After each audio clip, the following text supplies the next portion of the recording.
Iran पर न केवल युद्ध बल्कि हमले का खतरा मंडरा रहा है। यह खबर हर जगह, खास तौर पर पश्चिमी मीडिया से लेकर कई देशों की मीडिया ने दिखाई, लेकिन आपके अपने चैनल ने बता दिया था कि दरअसल जल्दबाजी में जो कदम या बौखलाहट में जो कदम ट्रंप ने उठा दिया, उसने खुद ट्रंप को और उनके युद्धपोत यानी अब्राहम लिंकन को फंसा दिया है। आज मैं आपको दिखाने जा रहा हूं कि कैसे न केवल ईरान की वजह से बल्कि दो देशों ने भी मोर्चा खोल दिया। अब उसी समुद्र में न केवल अमेरिका का युद्धपोत है बल्कि ईरान और उनके साथ साथ दो और बड़े शक्तिशाली देशों के युद्धपोत और सबमरीन पहुंच गई है। घिरा हुआ है अमेरिका, जिसके बाद खबर निकल कर आई कि ईरान पर एक बड़े हमले की स्ट्रेटेजी तैयार की जा रही थी, जिसमें फिर से B2 स्टील्थ बॉम्बर का इस्तेमाल किया जाना था। लेकिन तभी एक वीडियो सामने आ गई जिसमें अमेरिका का सबसे खूंखार और घातक B2 स्टील्थ बॉम्बर ध्वस्त होता हुआ नजर आया है। तो वहीं इसी अब्राहम लिंकन नाम के युद्धपोत पर एक बड़े हमले का वीडियो भी जारी किया गया। किसने ये वीडियो जारी किया, कहां से ये खबर निकली, वो तो दिखाऊंगा। ऐसे वक्त में जब अमेरिका को सबसे ज्यादा जरूरत है ईरान के पड़ोसी देशों की, खास तौर पर मुस्लिम देशों की, उन्होंने न केवल गच्चा दिया बल्कि याद दिलाया साल 2019 था। 2019 में हमारे साथ क्या हुआ था, याद करो अमेरिका, हमने भी तुमसे मदद मांगी थी, हम भी ऐसे ही फंसे थे। तो क्या जैसे का तैसा हो गया अमेरिका के साथ। नमस्कार, मैं हूं प्राज्वल गौतम और आप देख रहे हैं उल्टा चश्मा। मैं बार बार कहता रहा कि अब्राहम लिंकन फंस गया है। दरअसल अमेरिका को पता था कि आज नहीं तो कल नहीं तो 10 दिन बाद जब भी युद्ध होगा तो ईरान की मदद के लिए चीन और रूस आएंगे, यह पता था।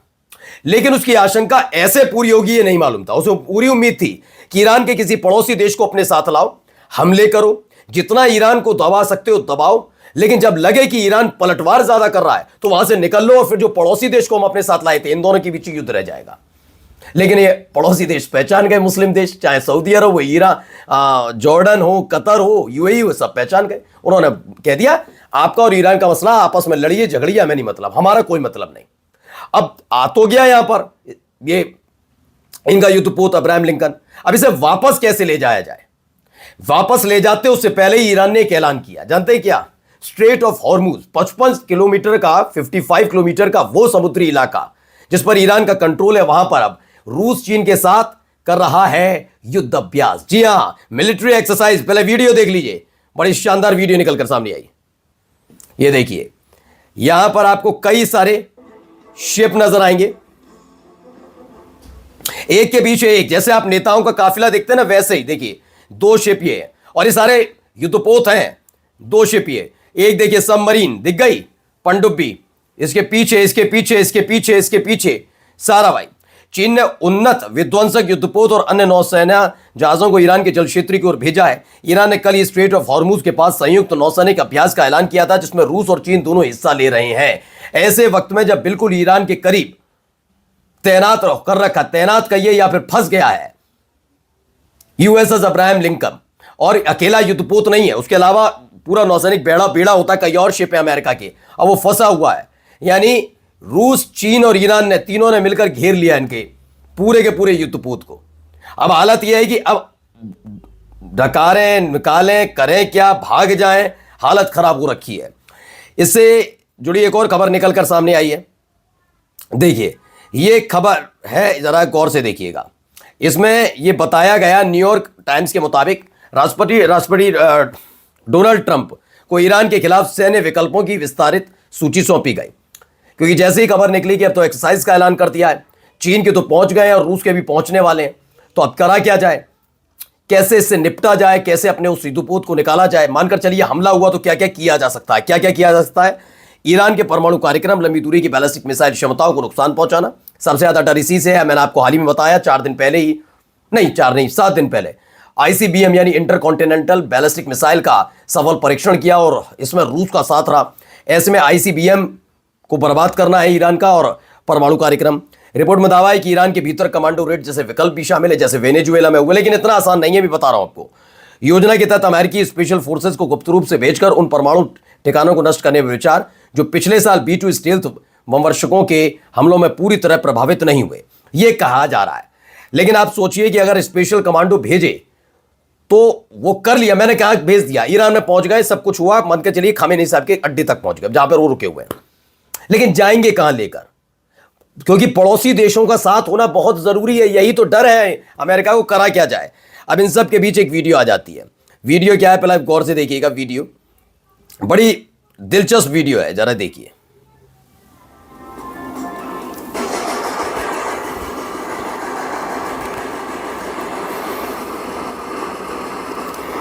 दरअसल इसमें अभी आपने उड़ते हुए देखा, ये B-2 स्टील्थ बॉम्बर है। ये सबसे खतरनाक माना जाता है अमेरिका का। जब 12 दिन ईरान और इजराइल के बीच संघर्ष चला तो इसी स्टील्थ बॉम्बर का इस्तेमाल किया गया था ईरान के न्यूक्लियर फैसिलिटी पर हमला करने के लिए। नुकसान ज्यादा नहीं हुआ था।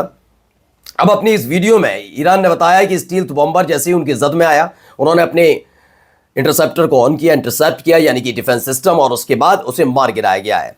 यह खबर ऐसे वक्त में आई जब एक रात पहले ही ईरान ने अपने खूंखार जो जैसे कामिकाजे ड्रोन है, शाही ड्रोन है, वो अमेरिका के युद्धपोत पर उड़ा दिए थे। देखिए, पहले वीडियो देखिए। ये ड्रोन है, कोई प्लेन मत समझिएगा, ड्रोन है। यही तो खासियत है ईरान की। इसके पास सबसे खतरनाक, दुनिया का सबसे खतरनाक ड्रोन इसी के पास है। अमेरिका कितना ही ताकतवर हो, रूस पर हथियार हो, चीन नई नई टेक्निक इजाद कर रहा हो, लेकिन आज भी ईरान जैसे ड्रोन किसी के पास नहीं है, ये क्लियर है। अब खबर क्या है? खबर यह है कि ईरान ने अमेरिकी वॉरशिप जो USS अब्राहम लिंकन है, उसके ऊपर ये ड्रोन उड़ा दिए निगरानी करने के लिए क्या क्या वहां पर हो रहा है, क्या तैयारियां चल रही हैं इसको लेकर। लेकिन ऐसे ड्रोन, एक होता है कि उसमें CCTV फिट रहते हैं, वो रिपोर्ट लेकर आते हैं, वीडियो बनाते हैं बस। लेकिन कामिकाजे और शाहिद जैसे ड्रोन अगर उड़ाए जा रहे हैं तो उसका मकसद यह है कि अगर कोई एक्टिव कर कुछ हमला करने की, कुछ करने की कोशिश की, तो ये ड्रोन खुद जाकर टकरा जाते हैं लक्ष्य से और फिर तबाही होती है। खास तौर पर ये उड़ाए गए कि तुम्हारी एक गलती और तुम देखो फिर भुगतो। अब इसमें एक वीडियो भी सामने आई है। वीडियो क्या है, पहले देखिए। वीडियो देखिए।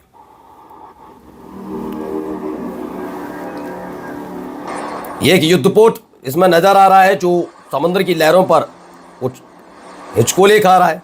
और देखिए, कई सारे आपको इसमें फाइटर जेट नजर आएंगे। एक मिसाइल एक के बाद एक दागी गई हैं, ऐसा दावा इस वीडियो में दिखाया गया। और उस पर, किस पर? युद्धपोत पर हमला होता है। ईरान की मेहर न्यूज एजेंसी ने एक वीडियो जारी किया जिसमें अमेरिकी एयरक्राफ्ट कैरियर पर हमले को दर्शाया गया। वीडियो के साथ चेतावनी, फारस की खाड़ी अमेरिकी सेनाओं के लिए जहन्नुम बन जाएगी। क्लिप में नारा भी दिखाया गया, जो हवा बोता है वही तूफान काटता है। इस तरह के नारे भी वहां पर लिखे गए। अब आइए, जो महत्वपूर्ण खबर मैं आपको दिखा रहा था, बता रहा था कि एक ऐसा देश जिससे उम्मीद थी कि अब नहीं तो तब नहीं तो अगले दिन कभी ना कभी वो साथ खड़ा होगा, लेकिन उन्होंने कैसे आखिरी वक्त पर कच्चा दिया। मैं बार बार कह रहा हूं कि अमेरिका की, ऐसा नहीं है कि युद्धपोत पर हमला कर देंगे चीन, ईरान और रूस मिलकर, ना, ये बात भी क्लियर है। हम हवाई बातें नहीं कर रहे हैं कि हाँ आ रहे हैं रूस और चीन के वो युद्धाभ्यास के लिए आ रहे हैं, लेकिन ये बताने के लिए आ रहे हैं तुम घिरे हुए, गलती मत करना। लेकिन ये बात भी सच है कि अमेरिका को पूरी उम्मीद थी कि आज नहीं तो कल ये सऊदी अरब में से कोई ना कोई, मतलब मुस्लिम देश, खाड़ी देश साथ आ जाएगा। लेकिन अब देखिए, एक अधिकारी ने जो बयान दिया उसे जरा गौर से सुनिएगा। इसमें जो बोला जा रहा जरा सुनिए।